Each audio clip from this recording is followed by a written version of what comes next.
곳에 계신 여러분, 우리 한번 주님의 이름으로 한번 축복하고 환영합니다. 우리 한번 아멘으로 하다 보십시다. 할렐루야, 아멘. 여러분 있는 곳에서 꼭 우리 하나님 예배드리고, 오늘은 우리 2부 3부 예배가 11시 예배로 통합으로 드리게 되었습니다. 여러분 양해해 주시고 우리 또 있는 곳에서 꼭 우리 예배에 승리하시기를 축복합니다. 자, 여러분 매일 성경 여러분 구호로판을 대부분 이제 많이 가졌으리라 생각합니다. 그런데 혹여나 아직 받지 못하신 분들 사무실로 꼭 연락만 하시면 됩니다. 연락만 하시면은 교회에서 우체국을 통하여서 여러분 보내드리도록 그렇게 하겠습니다. 여러분 9월 한 달도 우리 말씀 묵상으로 승리하시기를 축복합니다. 오늘은 여러분 35페이지, 여러분 오늘 말씀 주일 설교 노트가 35페이지입니다. 자, 이 시간 한번 설교 제목을 같이 한번 읽겠습니다. 시작. 세상은 물을 수 없습니다. 자, 우리는 지난 주일날 우리는 기업 물을 자의 일하심이라는 말씀을 나누었죠.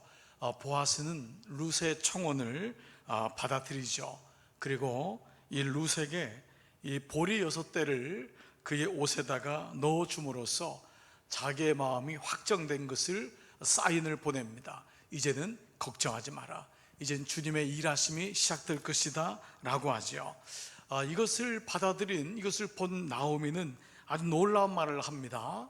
바로 그 말은 되었다는 거죠. 되었다. 이제 너는 이 일을, 어떻게 이 일이 진행되는지를 앉아서 보아라. 그가 이 일을 성취하기 전까지는 쉬지 않을 것이다 라고 하는 놀라운 메시지를 전하는 것이 3장의 마지막까지 말씀이었습니다. 자, 오늘 드디어 이 보아스의 일하심이 본격적으로 시작됩니다. 이게 드디어 4장이 이제 시작되는 것입니다. 자, 4장 1절 같이 한번 읽겠습니다. 시작. 보아스가 성문으로 올라가서 거기에 앉았더니 마침 보아스가 말하던 기업 물을 자가 지나가는지라. 보아스가 그에게 이르되 아무개여 이리로 와서 앉으라 하니 그가 와서 앉으매. 자, 여러분 보세요. 보아스가 이 성문에 올라가 앉을 때는 언제냐면 바로 어젯밤에 이 룻이 자기 옆에 왔던 바로 다음 날 아침인 것입니다. 이 보아스는 지체하지 않습니다. 이 보아스는 룻이 자기가 기업을 물어줘야 되는 대상인 것이 옳다, 확실하다는 것을 분명히 알게 되었고, 그는 더 이상 뒤로 미루거나 내일로 미루지 않습니다. 이게 뭐죠? 보아스의 지혜입니다. 인생의 지혜가 있어요. 적절한 일을 적절한 때에 하는 것입니다. 이게 인생의 지혜입니다. 하나님의 지혜입니다. 나라도 마찬가지고 가정도 마찬가지고 공동체도, 그리고 개인도 마찬가지입니다. 이거를 잘 분별하는 것입니다. 내가 지금 하고 있는 일이 적절한 일인지, 내가 지금 행하고 있는 이 시간이 적절한 때인지, 이것은 더 나아가서 그리스도인에게는 지금 내가 하고 있는 이 일을 하나님이 기뻐하시는지, 그리고 이것이 하나님의 때인가 라는 것을 늘 묻는 것입니다. 묵상은요, 바로 사실 여기에 초점이 있습니다. 하나님 말씀을 묵상하는 것은 그저 성경을 보는 것으로 만족하지 않고 그 하나님의 일하심과 하나님의 때에 대한 말씀을 분별하는 것입니다. 그래서 하나님의 때인가, 하나님의 일인가, 이것이 바로 묵상하는 보아스, 기도하는 보아스에게 주신 지혜인 것입니다. 자, 그는 이제 더 이상 물으지 아니하고 아침에 성문으로 올라가 앉았다고 했습니다. 보아스가 성문으로 올라가서 거기 앉았더니, 이 표현의 말은 오늘날로 말하면 재판을 소집한다 라는 말입니다. 이 성문이라는 것은 어떤 위치적인 것을 의미하는 것이 아닙니다. 성의 문에 올라간다는 것이 아니죠. 그 당시 근대, 이 고대 근동 지역의 이 성은 대부분 언덕 위에 있었거든요. 그래서 이 언덕 위라는, 성문이라는 것은 이 위치적인 것이 아니라 공간적인 의미를 가지고 있는 것입니다. 바로 문 위에, 언덕 위에 이 평평한 곳이 있어서 그곳에 마을 사람들이 모여서 대소사를 결정했던 거예요. 그래서 성문 위에 모였다라고 하는 말은 그곳에서 이제 이 일이 진행되는 것을 우리가 이제 상상하게 되는 것이죠. 자, 이런 가운데 오늘 말씀에 마침이란 단어가 또다시 등장합니다. 보아스가 성문으로 올라가서 거기 앉았더니 마침 보아스가 말하던 기업 물을 자가 지나가는지라. 이런 룻기에 나와 있는 홀실과 날실의 단어 중에 바로 마침과 우연이라는 것입니다. 우리가 봤을 때는 우연하게 생긴 것 같아요. 우연하게 이 일이 있는 것 같아요. 아니, 어떻게 이렇게 마침 이 일이 진행되지? 이것이 뭐죠? 바로 하나님의 일하심이신 것입니다. 보아스가 하나님의 때를 알고 이것이 마땅히 해야 될 것이라는 확신이 들었을 때 하나님은 바로 그 사람을 그 자리에 지나가게 해주신다는 거예요. 이게 하나님의 일하심이에요. 어떤 사람은 늘 하나님을 보여달라고 하는 사람이 있는가 하면, 어떤 사람은 하나님이 늘 자기의 삶 속에 있음을 아는 사람이 있는 거예요. 바로 마침 하나님의 일하심은 우리의 삶의 구석구석 가운데 일하고 있음을 우리가 알게 되는 거죠. 자, 보아스는 이제 그 사람을 부르는데요, 오늘 뭐라고 하죠? 아무개여 라고 합니다. 보아스가 이르되 아무개여 이리로 와서 앉으라. 이 사람이 이름이 없었을까요? 당연히 이름이 있죠. 보아스가 이 사람 이름을 몰랐을까요? 당연히 알고 있죠. 그런데도 히브리 원어로 이 펠로니 알모니라는 것은 미스터 소앤소, 그 말은 뭐냐, 그대요 혹은 당신이요, 이런 말이죠. 그러니까 이 사람이 이름을 알고 있음에도 불구하고 이 보아스는 이 기업 물을 자의 이름을 애써 감춥니다. 훗날이라도 말이에요, 이 약삭 빠른 사람이 누구인지를 알고 싶어하는 것이 사람들의 인지상정일 터인데, 이 보아스는 이 사실 어른의 자격이 없는 이 사람의 이름을 부르지 않아요. 여러분, 이게 뭐죠? 바로 보아스의 배려인 것입니다. 보아스의 성숙이에요. 사실 이것이 보아스의 실력인 것입니다. 우리는 사실 이 공동체에서 이것이 얼마나 필요한지를 우리는 매번 느끼게 됩니다. 다른 사람들의 약점을 감추어주고 그를 배려해주는 마음이 사실은 어느 때보다도 필요하고, 이것이 사실은 모든 사람들에게 훈련되어져야 될 마음인 것입니다. 여러분 아시는 대로 우리나라는 너무 이 땅이 좁고요, 또 산이 많기 때문에 늘 시종문화로 이루어져 있습니다. 마을 바깥으로 나간 사람이 없어요. 그래서 마을 중심으로 해서 내 사람들, 내 마을 사람들, 내가 다닌 학교 사람들, 고향 사람들을 중심으로 해서 모인 것이 오늘날까지 이어져도 과언이 아니죠. 그러다 보니까 어떤 마음이 있죠? 나랑 다르면은 틀린 것입니다. 나와 함께 하지 않으면은 당신은 틀렸다고 생각하고 배제하는 것이 우리 삶 속에 참 많습니다. 그래서 우리는 가정도 마찬가지고 공동체에서도 이런 일들이 자주 일어나는 것을 경험하게 되죠. 여러분, 어떤 가정이 잘 사는 가정일까요? 우리는 잘 산다는 말을 돈이 많다라는 것으로 착각할 때가 많이 있습니다. 돈이 많은 사람을 가리켜서 잘 산다고 하지 않습니다. 그 사람은 그냥 부자입니다. 돈이 많은 거예요. 아무리 가정에 돈이 없더라도 그 가정을 보면은 잘 사는 사람이 있습니다. 부부 사이가 좋아요. 아이들하고 부모 사이가 좋아요. 잘 살아갑니다. 왜 그럴까요? 소통이 되니까요. 거긴 무례함이 없는 거예요. 거기는 일방적인 게 없는 거예요. 자녀는 부모의 마음을 이해하고 부모는 자녀의 마음을 이해하는 것입니다. 우리나라에 소원이 있어요. 잘 사는 거예요. 많은 사람들이 잘 사는 나라 되게 해달라고 기도합니다. 그리고 염원을 갖습니다. 여러분, 그러면 잘 사는 나라는 뭐예요? 우리가 생각할 때는 GNP가 높아지고 수출이 몇 위가 되고 경제 대국이 되고, 그런데 성경에서는 이것을 가리켜서 잘 사는 나라가 아니라 돈이 많은 나라예요. 잘 사는 나라라는 것은 다양한 사람들이 모여 있음에도 불구하고 그 사람들이 조화롭게 서로 배려하고 서로 사랑하면서 행복하게 살아가는 모습, 이것이 바로 잘 사는 나라의 모습인 것입니다. 우리나라의 궁극적인 목적도 바로 이것입니다. 잘 사는가? 우리는 지금 잘 살고 있는가? 이런 의미에서 오늘 이 보아스의 지혜는 우리들에게 많은 것을 다시 돌아보게 합니다. 20년 전 2000년 밀레니엄이 시작되던 그 해에 이 미국의 풀러 신학교의 총장이었던 이 리차드 마우라고 하는 교수님이 아주 작정하고 그 시대를 향한 그리스도인을 향해서 쓴 책이 있습니다. 그 책 제목이 뭐냐? 무례한 기독교라고 하는 책입니다. 사실은 우리 그리스도인 입장에서는, 기독교인 입장에서는 이 책 제목이 마음에 들지 않죠. 무례한 기독교인. 이것은 미국 기독교만이 아니라 전 세계 그리스도인을 향한 이 마우이 교수의 사실 직언이었어요. 사실 저도 이분을 미국에서 공부할 때 수업을 몇 차례 듣고 이분의 강연을 들었던 기억이 있습니다. 그리고 이분이 아주 작정하고 앞으로 세계의 교회가 이 땅에서 더불어 살려면, 복음을 마지막까지 전하려면 어떠한 태도로 교회가 새롭게 가져야 되는가, 그런 글을 쓴 글들이 많은데요, 한 신문에 기고된 그 내용을 한번 제가 그대로 한번 여러분에게 나눠보겠습니다. 수많은 가치관들이 교차하고 다양한 신념을 가진 사람들이 저마다의 거친 목소리를 내고 있는 이 분열의 시대에 그리스도인들을 조차 자신의 신앙을 지킨다는 명목 아래 무례한 태도로 일관하는 것을 쉽게 보게 됩니다.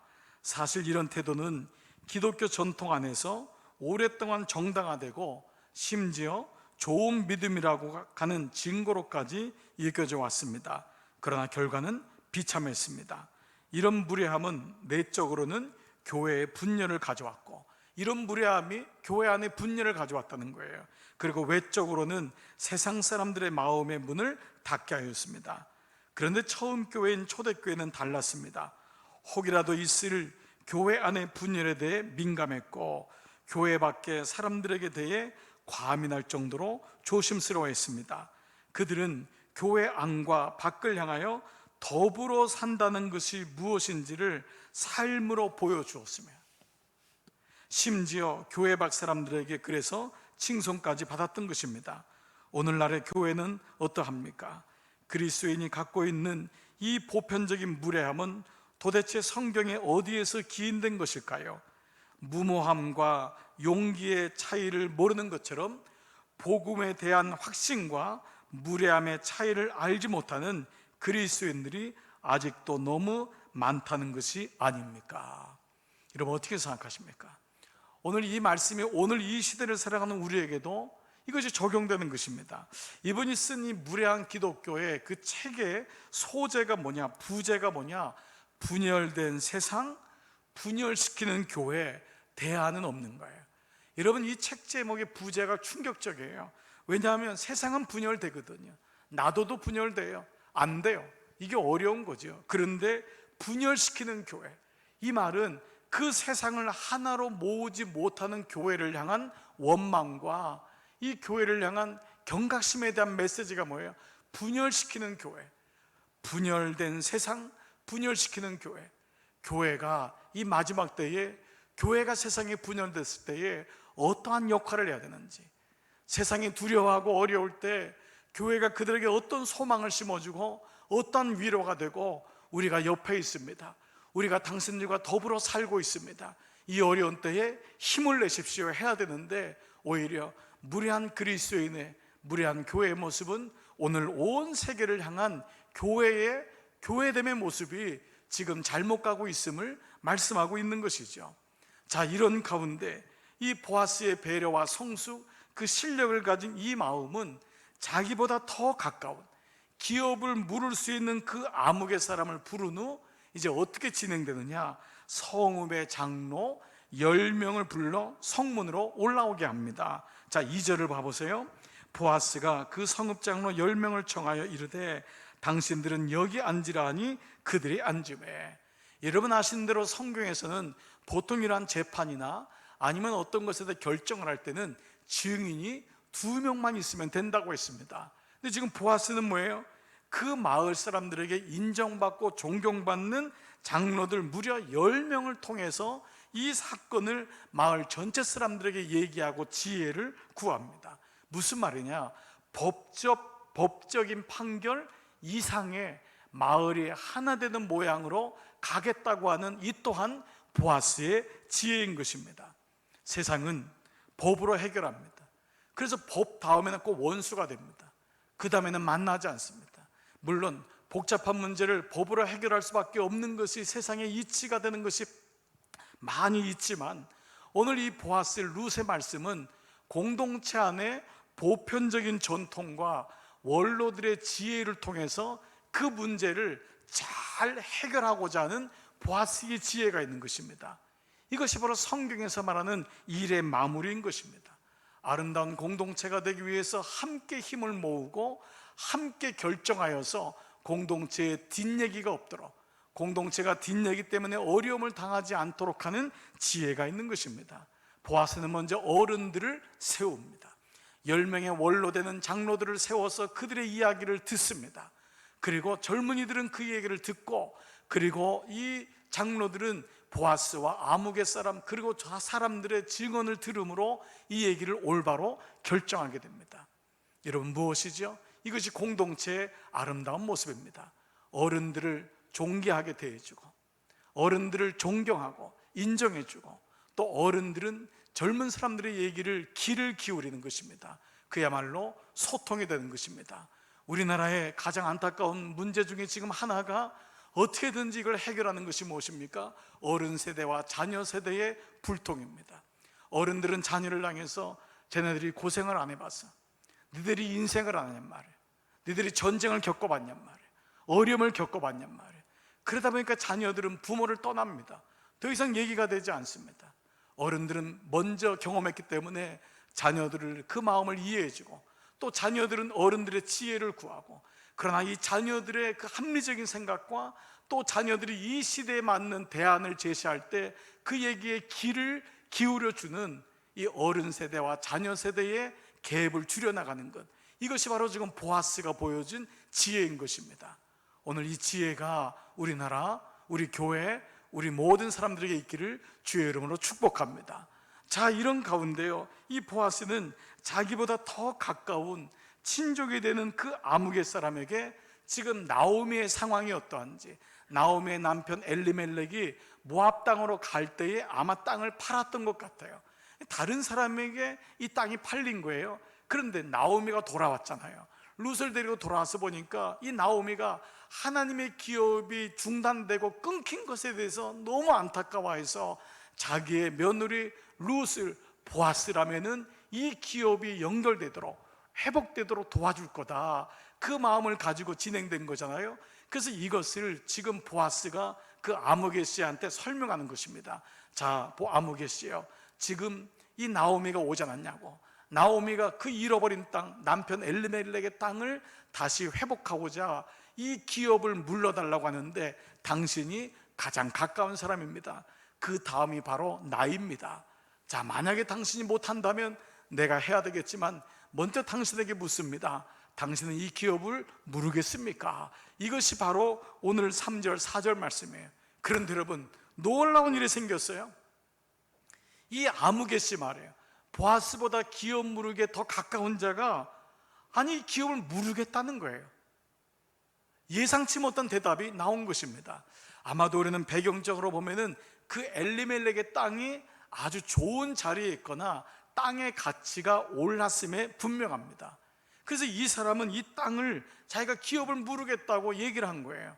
그럼 만약에 여러분 나오미나 룻이 이 자리에 있었으면 정말 기가 막혔을 거예요. 정말 이걸 어떡하냔 말이에요. 어떤 마음이 들었을까요? 끝났구나. 그렇게 전날 밤에 룻이 마음을 졸이고 보아스 옆에 가서 누웠던 것, 주의 날개로 나를 덮어달라고 했던 것, 청혼을 했던 것, 이제 끝났구나. 그 긴긴 밤, 그 나오미가 그렇게 중보하면서 하나님 이 일을 이루어 주세요 라고 기도했던 것 다 끝났구나 여겼을 텐데 정말 기가 막힌 일이 일어난 거예요. 자기가 물으겠다는 거예요. 자, 그러면 여러분 여기서 끝나는 걸까요? 보아스가 어떻게 하죠? 바로 이것이 여호와의 하나님의 일하심입니다. 하나님의 일하심이 끝난 게 아니에요. 끝난 게 아닌 거예요. 바로 여기서 배우게 되는 보아스의 실력이 또 하나 있습니다. 보아스는 이 아무개 씨를 향한 배려와 성숙의 마음, 그 사람의 이름을 부르지 아니하고, 그리고 이 사람에게 먼저 기회를 주는 이 모든 과정의 절차를 밟습니다. 그는 절대 무례하지 않습니다.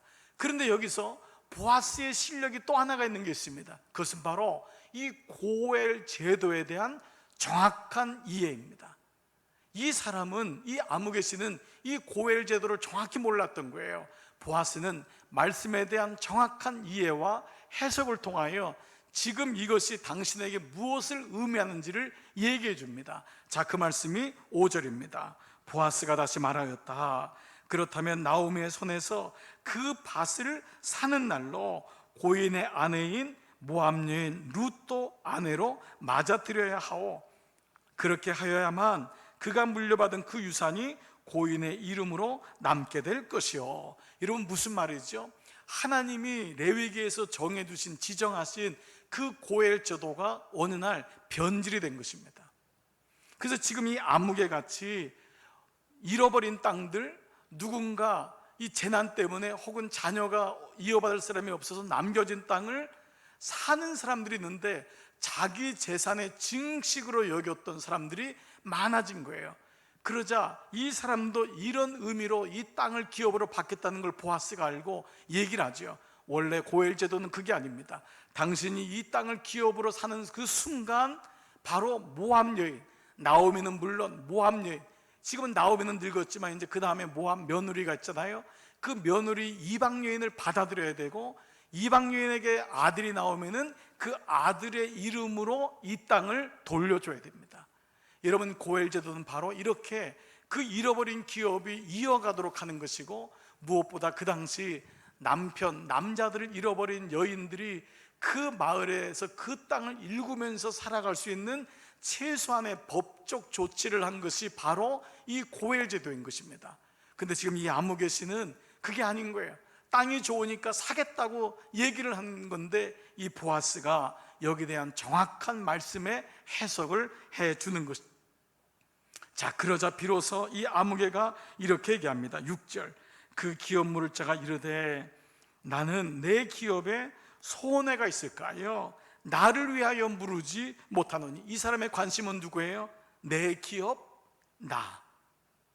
내 기업에 손해가 있고 나를 위하여 물으지 못하겠는 거예요. 내가 물을 것을 너가 물으라. 나는 물으지 못하겠노라 하는지라. 그래서 오늘 설교 제목이 세상은 물을 수 없습니다.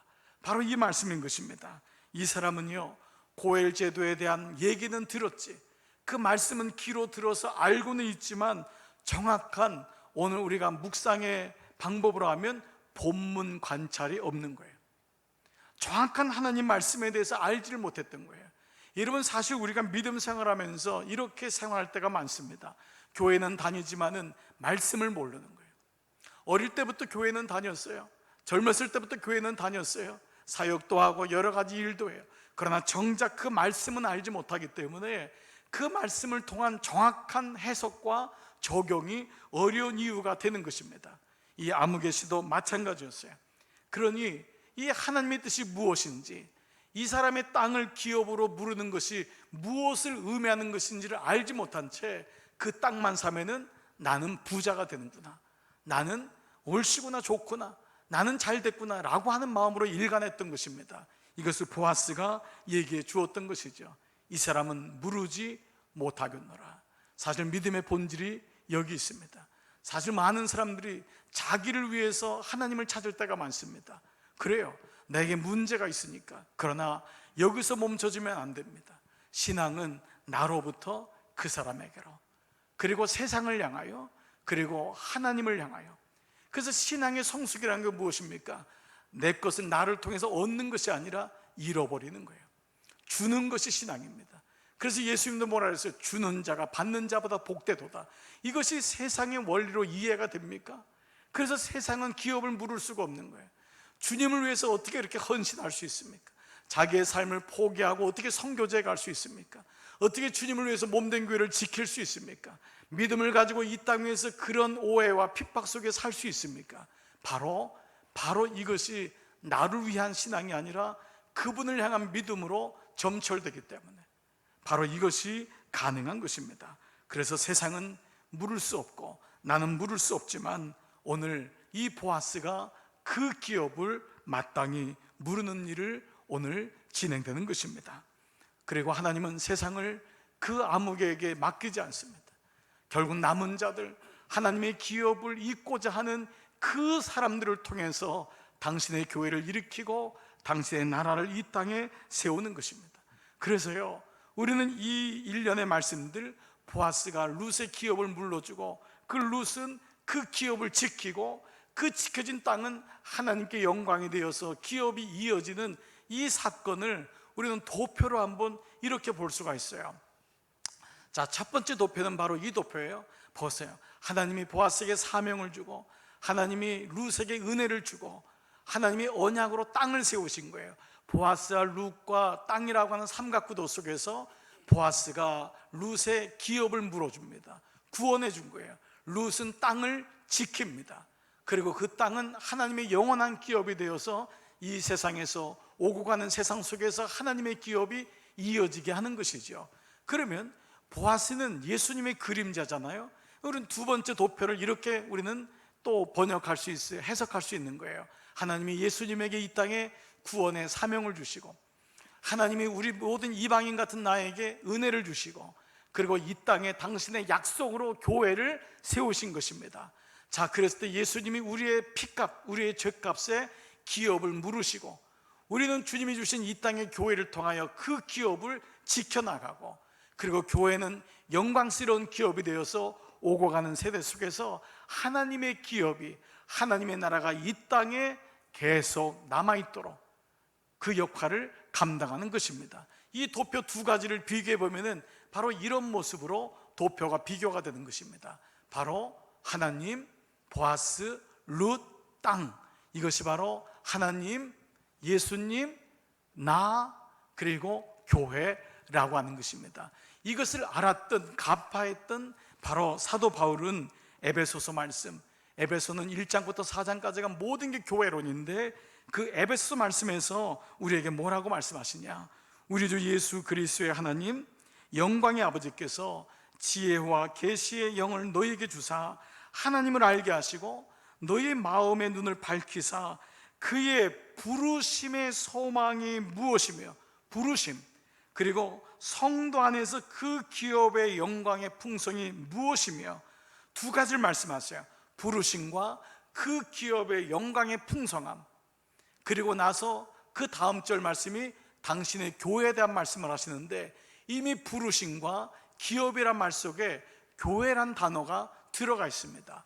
이 부르심이란 말은 헬라어로 칼레오란 말입니다. 칼레오. 주님이 부르신 거예요. 세상에서 우리를 부르신 거예요.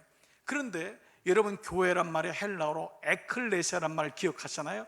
그 에클레시아가 뭐냐? 에크라는 말이 바깥에서, 세상에서, 에클레시아라는 말인데 그 말이 칼레오란 말, 에클칼레오, 에클레시아가 된 거거든요. 바로 세상에서 바로 우리를 부르셨다, 이 말이 칼레오. 그것이 바로 교회고, 영광스러운 기업의 영광의 풍성함이 무엇이냐? 바로 이것이 교회에 대한 말씀인 거예요.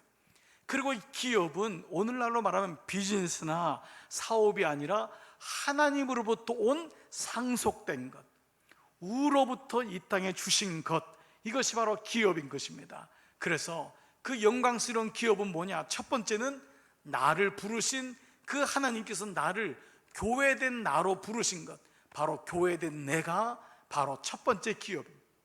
교회된 나, 성전된 나, 이것이 첫 번째 기업이고, 그리고 이 땅 위에 하나님 예수님이 피값 주고 세우신 당신의 교회, 초대교회 때부터 2000년 동안 지금까지 이어져 오는 그 교회, 이것이 바로 그 기업의 영광스러운 풍요로움이 무엇이냐? 바로 이 말씀을 물었던 것입니다. 사랑하는 여러분, 이것이 바로 하나님이 우리에게 기업을 물으시는 자에게 주시는 하나님의 은혜요 은총인 것입니다. 여러분을 하나님이 영광스러운 기업으로 교회된 모습으로 부르셨고, 그 하나님이 이 땅에 예수 그리스도의 교회를 부르시고 세우신 것입니다. 제가 개척교회를 섬기면서요, 많이 불렀던 찬양이 하나 있습니다. 참 정말 많이 불렀습니다. 부르고 정말 부르다가 또 지쳤다가 또 부르고, 쓰러졌다가 또 일어나면 부르고, 몇 평 안 되는 소막으로 지어진 그 교회, 수천 명이 모이는 그 휘황찬란한 교회는 아닐지라도 그 교회에 성도 할머니 할아버지 2명 3명이 모이면서 그 방에 십자가가 세워지고 철탑이 세워지면서 마을 사람들은 교회라고 이름을 부르기 시작했고, 그리고 저는 그곳이 성전인 것을 알게 되었고, 그래서 그때마다 불렀던 그 찬양, 이 찬양이 저에게 얼마나 용기를 주고 지금까지 올 수 있는 힘을 줬는지 몰라요. 그 찬양은 이렇게 시작돼요. 내 주의 나라와 주 계신 성전과 피 흘려 사신 교회를 늘 사랑합니다. 내 주의 교회는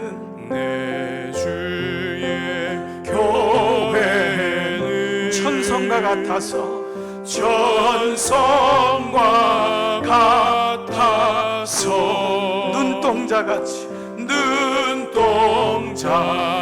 눈동자같이 아끼사 늘 보호하신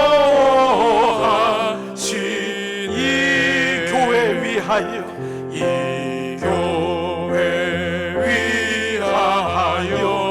눈물과 기도로 내 생명 다하기까지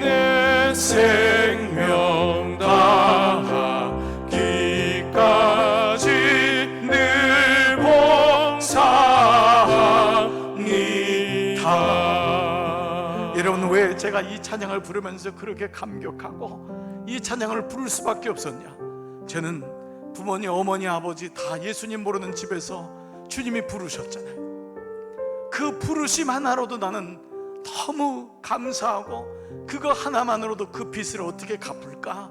그랬던 저에게 하나님이 당신의 교회를 맡기신 거예요. 그 작은 교회였지만 하나님이 그 교회를 통해 그 마을에 영혼 살리시는 하나님의 천성으로 삼으시고, 그 교회를 세우시면서 하나님의 일을 시작하셨을 때 그것이 너무 가슴 벅차고 감당할 수 없어서 날마다 주님 앞에 엎드려서 기도하고 새벽마다 엎드려 기도하면서 이 찬양을 불렀어요.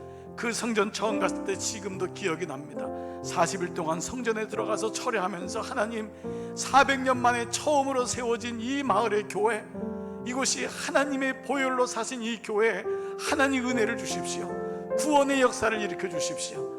새벽 3시부터 일어나서 새벽 기도를 준비하면서 한 명은 할머니에게 그 성경 말씀을 가르쳐주고, 낮이면은 그 농부가 되신 그 교원들, 그 마을 사람들을 찾아가서 예수님에 대해서 얘기하고, 그 오후가 되면 초등학교 가가지고 애들 방과 후에 애들이랑 놀아주면서 그 애들에게 예수님 얘기하고, 저녁 때가 되면 중고등부 아이들, 교회 온 아이들이 있으면 그 아이들 데리고 야학을 하고, 그리고 또 새벽에 또 밤에서 또 그 성경에서 지새우면서 기도하고, 그랬던 시간들이 왜 저에게 이 찬양의 은혜가 되었을까요? 하나님이 나 같은 사람을 위해 핏값 주고 기업을 물어주시고, 그리고 나 같은 사람에게 당신의 교회, 영광스러운 교회를 주셨기 때문에.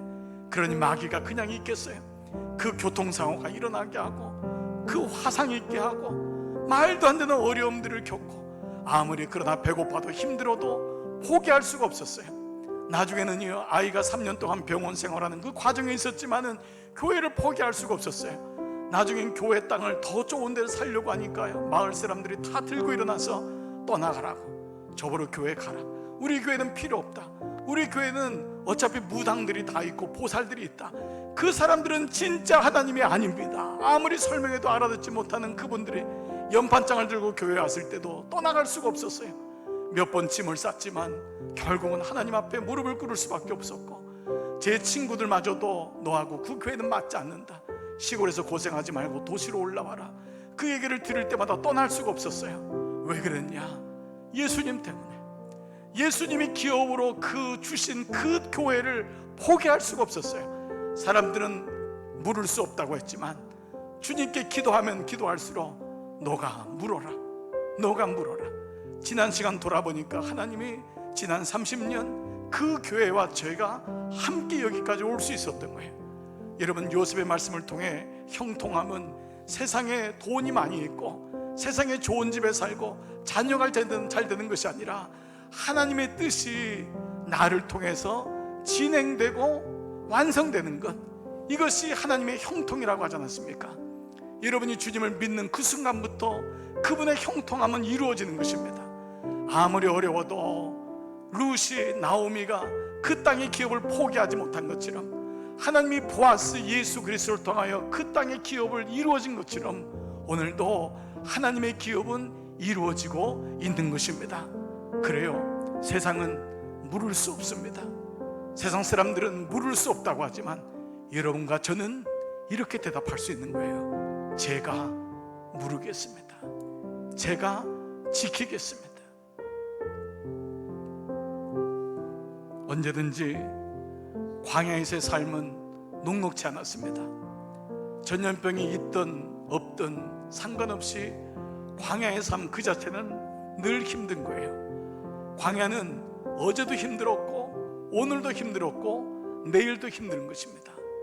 그래서 광야에서 우리가 부닥치는 마음은 뭐냐 하면, 내 실력으로는 이 광야를 이겨낼 수가 없겠구나 라는 것을 절감하게 됩니다.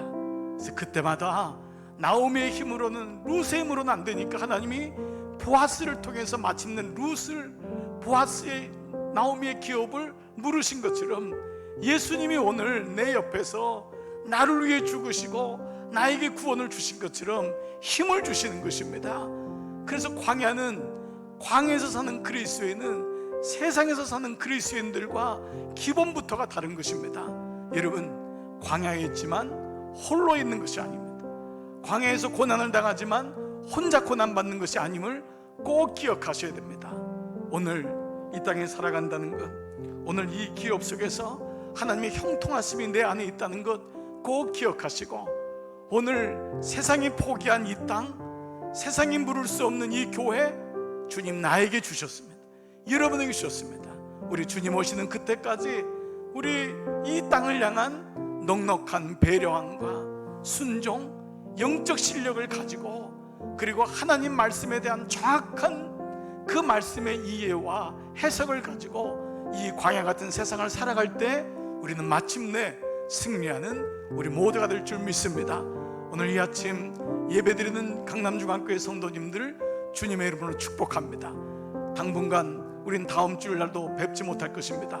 그러나 있는 곳을 성전 삼아서 우리 함께 이 기업 물음의 은혜를 묵상하면서 한 주간도 넉넉히 승리하시는 이런 모두 되시기를 주의 이름으로 축복합니다.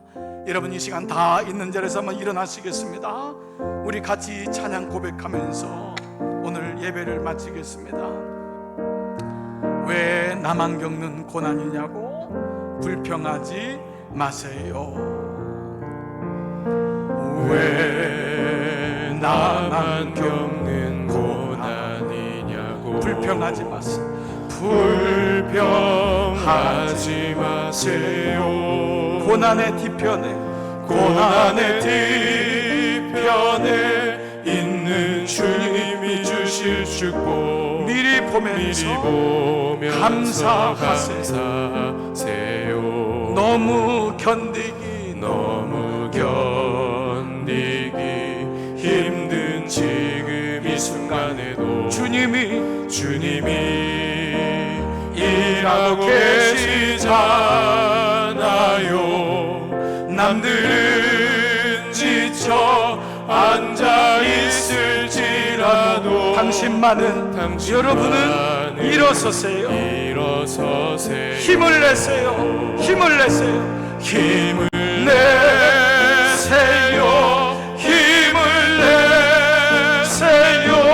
주님이 손 잡고 계시잖아요. 주님이 나와 함께함을 믿는다면 어떤 역경도 이길 수 있잖아요. 우리 겸손히 두 손 높이 들고 힘을 내세요. 힘을 내세요. 주님이 손 잡고 계시잖아요. 주님이